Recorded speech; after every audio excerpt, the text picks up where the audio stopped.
আসসালামু আলাইকুম চাকরি প্রার্থী প্রিয় ভাই ও বোনেরা, আশা করি আপনারা ভালো নেই। আসলে ভালো না থাকার যথেষ্ট কারণ রয়েছে। কারণ আওয়ামী সরকারের পতনের ১ মাসেরও বেশি সময় হয়ে গেছে এবং অন্তর্বর্তীকালীন সরকার ইতিমধ্যেই ১ মাস সময় অতিবাহিত করে ফেলেছেন। তো এর মধ্যে কিন্তু সরকারি চাকরির বিভিন্ন পরীক্ষার আমরা দেখেছি, কয়েকটি পরীক্ষার তারিখ দেওয়া হলেও তারা শেষ পর্যন্ত স্থগিত করেছেন পরীক্ষা শুরু হওয়ার আগেই, অর্থাৎ পরীক্ষার তারিখ আসার আগেই। সেরকমই একটা ঘটনা কিন্তু আজকেও আমরা দেখতে পেলাম।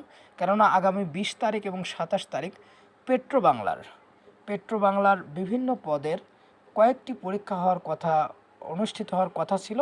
কিন্তু তারা আজকে হঠাৎ করে নোটিশ জারি করেছে। আজকে নোটিশ দিয়েছে তারা, সর্বশেষ হালনাগাদ আপনারা দেখতেই পাচ্ছেন ১৭ই সেপ্টেম্বর। তো তারা এই নোটিশের মাধ্যমে আসলে জানিয়ে দিয়েছেন যে পরীক্ষা স্থগিত করা হয়েছে আগামী